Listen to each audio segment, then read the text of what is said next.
Many years ago, I was asked a very interesting question. Somebody asked me a question, they raised their hand in a seminar and said, Tony, can you change people that don't want to change? Of course you can change people who don't want to change. All you need is the right kind of. If you have enough leverage where change becomes an absolute. Now for some people, leverage is not even the threat of their own life. Some people rather die than have you tell them what to do. And so that's not the leverage. The leverage for them might be something for their children.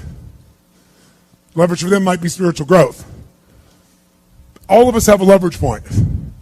If you find the leverage, not the leverage you make someone do it, the leverage that will make them make themselves do it. We all have some place that'll get us to follow through. Now, if you get enough leverage and if you interrupt the pattern enough, how many of you ever had a pattern when you were a kid and you had like some obnoxious uncle or something and you were trying to be upset and they'd come like rub your damn head or some dish, make you crazy, and you couldn't stay upset because they kept doing this to you? How many had this happen? Say aye. If you have enough leverage and you break someone's pattern enough times, a new pattern will show up. If you're conscious, you can create the new pattern. So the answer is yes. Now then the question would be, Tony, if all it takes is leverage, then why don't most people change? And I had a lot of answers to that, but that night, I'm a night person. That night, I'm wired up after a seminar. It's like 2 o'clock in the morning. It was December. And so I flip on the television in the back for some white noise, looking for CNN, and I come across the old Christmas classic, this Christmas Carol, right? A Dickens classic. And I see it in black and white, and I start watching the movie, and I'm remembering it from being a kid. And as I'm watching this thing, I see this man named Scrooge who clearly doesn't want to change. In fact, he's certain he doesn't need to change because what's happened is his life went through a lot of pain. And when he got pain, he looked for the source of that pain, and he said it was being close to people. So we decided is people equals pain. Remember the red squares we talked about? So now he wants to avoid people, and he's mean to people. Now, he's also very wealthy financially. He makes up this belief that because I'm mean and tough with people, I'm rich. The truth is he's financially rich. If you watch the movie, you read the story, when everybody else is gone, who's still working? He is. He's hardworking, he's thrifty, he's smart, he's intelligent, but he thinks he's rich because he's mean.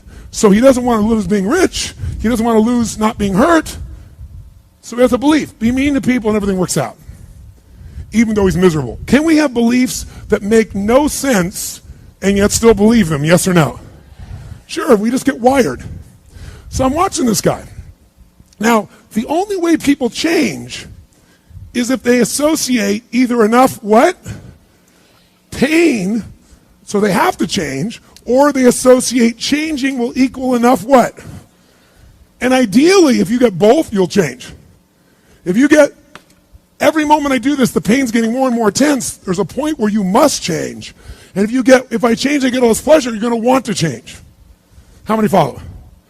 But what equals pain and what equals pleasure is what you associate in your nervous system. So what happens is, the only way you create change is changing what you link pain and what you link pleasure to in your nervous system, not just in your head, in your gut. That's what controls you. Lots of times in your head, you know what you should do, but your gut takes over. Your fear, or your greed, or your desire, or your comfort, or whatever. Who knows what I'm talking about here? Say aye. But watch this. How many of you used to have a favorite dessert, or a food, or a form of alcohol that you really, really, really loved? And then one night you had an experience like never before, where something happened, where this food or this drink or this alcohol that you love so much, it went down, but it kept coming back up at a level of intensity and with enough aroma and pain and association that to this day, it takes no willpower just to think of that alcohol or think of the smell of that food or look at it makes you appalled, makes you repelled. Who's had an experience like this in your life? Say aye. Tell me what that change was. Was that a change in willpower? No. All that happened is your brain changed what it used to link pleasure to, it now links pain to. When you link enough pain, it takes no willpower, you're going to avoid it. The problem is some of you are linking pain to things you need, like exercise, right? Or pain what you need, like a relationship, right? And it's the wrong association, but it's going to control your life. Your job is to change what you link pain and pleasure to. So that night, what was pleasure became pain, and now it takes no willpower, you just avoid it. So we call that changing what you associate to things in your nervous system, or for short, a neuroassociative change. In other words, changing in your nervous system, what you associate pain and pleasure to. So, by the way, in this Christmas Carol story, does this man Scrooge change his life? Yes or no? He didn't want to change. Does he change his life a little or completely? And by the way, how fast? In a heartbeat, in one evening. How does it happen? 3 neuroassociative conditioning specialists show up at his house. Right? 3 ghosts show up, and what do? They get him to link a massive, unbearable amount of what? To all the things he did in the past around people. Then they go to everything he has in the present, pain, and everything in the future, pain, till there's so much, there was nowhere to escape. Here's the other reason why people don't change. Because right now, my relationship's in pain. But it was good in the past. So you escape having to change by remembering a good time. Or I might be coughing and having these problems with cigarettes right now, but you know what? George Burns lived to be 102. He smoked cigars, by the way, and he's 1 out of 10 billion people that pulled that off. But let's not confuse ourselves with ratios. So you make up what the future is. If your present is painful, you can escape to the past and get out of the pressure to change. How many follow this? Say I. Or you can escape to a future because no one knows what it is for sure and you can make it up. But if your brain links it's been painful in the what? Past, and it's even worse you'll change like that. Who here has ever stayed in a relationship that you knew was not right for you? It wasn't right for you, it wasn't right for them. Who has ever stayed in a relationship way too long? Who's done this before? Raise your hand. Say I. It wasn't good for you, it wasn't good for them, yet you stayed. Why? Why? Because even though it's painful in the present, what'd you do? You said, it'll get better over there in the future. Who finally changed? Who here finally changed that? Say I. How'd you do it? Your brain went, it's painful now, it was painful in the past, it's going to be worse in the future, that's it. That's what I call a Dickens pattern. When you lock in pain in all those places, there's no place to escape, so you change. It's like if you put a wall here, and a wall here, and we close them in on you, amazingly, you'll move forward. That's what we're talking about. Giving yourself leverage on yourself that way, not having someone else do it to you, you do it to yourself. That's when you got the power again. How many get it? Say I. This could be the greatest time you ever live if you control what you focus on, if you find a more empowering meaning, and if you decide to model the actions of those who succeeded before you. It can be the best financial time, the best emotional time, the best spiritual time of your life, but you better take control of your state. And if you think you're going to do it just by today, you're wrong. You're going to need to get yourself some rituals. Right now, every one of you in this room is controlled by your rituals. I don't just mean this one. I mean every morning you get up. I know your body. I can look at your body right now, and I can guess your rituals. Some of you, your rituals to work out 5 times a week, I can see it clearly. 4 to 6 times a week, it's obvious. Because you couldn't look like that if you didn't do that. Some form of workout. I don't care if it's walking, lifting, whatever. Some of you, it's obvious that lifting weights is part of it. You can see by that man's muscles. I know what his rituals are. Because your life comes from your rituals. If you don't develop the ritual, you're kidding yourself. How many agree with me on this? Raise your hand, say I. And there are rituals that put you in state, and there are rituals that take you out of state. You have rituals in your relationship. You have rituals with your body. You have rituals around your finances. And the rituals that worked in the reaping time of fall in the markets and in business and in real estate, those rituals won't work now. If you do the right thing at the wrong time, you get pain. I'll say that again. If you do the right, you go, but Tony, I'm doing the right thing, but I'm not being rewarded. If you do the right thing at the wrong time, you don't get rewarded, you get pain. So you better do the right thing at the right time, and to do that, you better know what season you're in, and to do that, you better learn how to change your state. how to take control of your own conditioning. That's what I live for. Does this make sense to you? Yes or no? Come on, guys. Yes or no? So now it's time to train yourself to do that. I'll show you how fast it can change. Try this just for a second. I want to show you what you can do with just focus. Try this for a moment. I'm going to give you a test. Sit up in your chair with some energy. Make sure your buddy next to you is in a strong state. If otherwise, adjust their state. Come on, change their physiology, whatever they got to do. See if they're ticklish. That might help. Now do this. I want you to look around this room right now and find everything in this room that you can find that is brown. As fast as you can. Look for brown. Look for brown. Look for brown.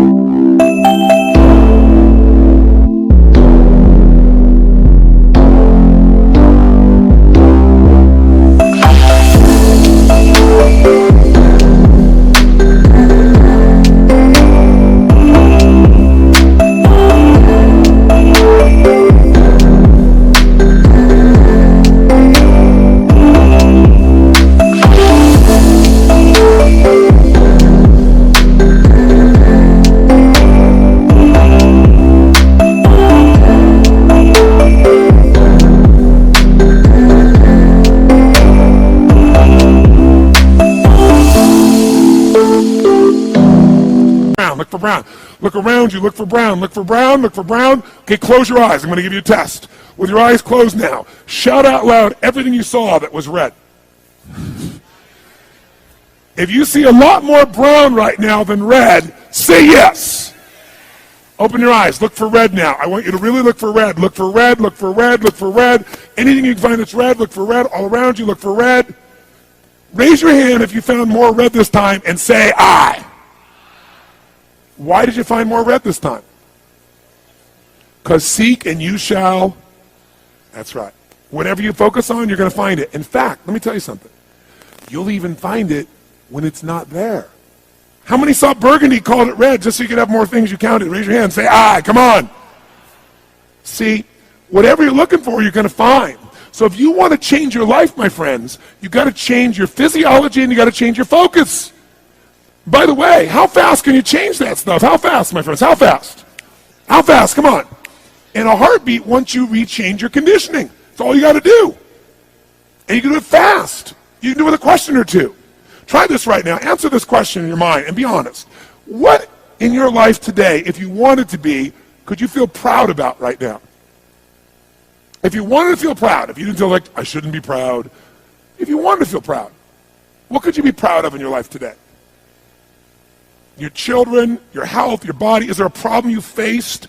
Instead of running from it, you finally stepped up and handled it? What could you feel proud of in your life today if you wanted to feel proud? How many can think of something? And when you think about this thing you're proud of, what about that makes you feel proud? What do you focus on that makes you feel proud? How do you breathe when you really start to feel proud? What's the kind of look on your face that starts to happen when you let yourself feel proud? Yeah. How's that feel? Think of another area of life. Think of an area of your life that you're grateful for. Or if you go, I'm not grateful. If you wanted to be grateful, what's an area you could feel grateful for? What could you feel grateful for if you really wanted to feel grateful?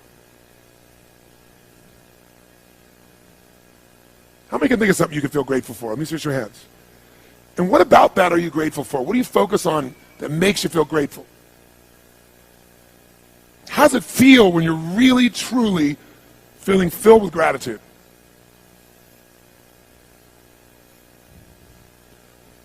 Here's one. If you wanted to be excited about your life right now, and you were willing to be excited, you're willing to buck everybody else's trend, what could you feel excited about in your life if you wanted to feel excited? What could you get excited about if you really focused on it and you really took it in?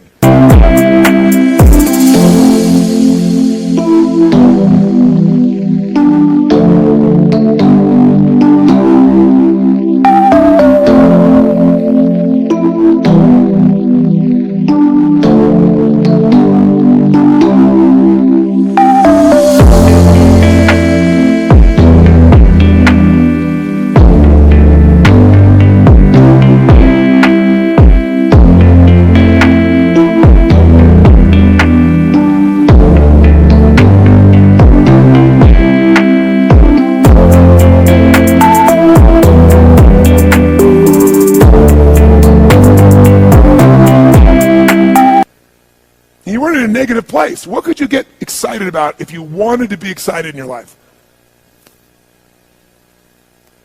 What could you get excited about?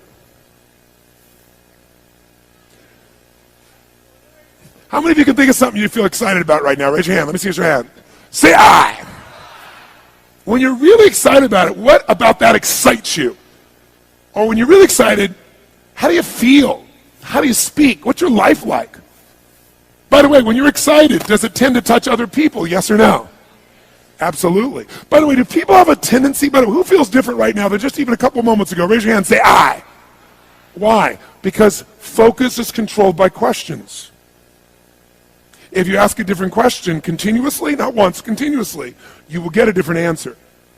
If you ask a lousy question, you get a lousy answer and a lousy state. Somebody says, why does this always happen to me?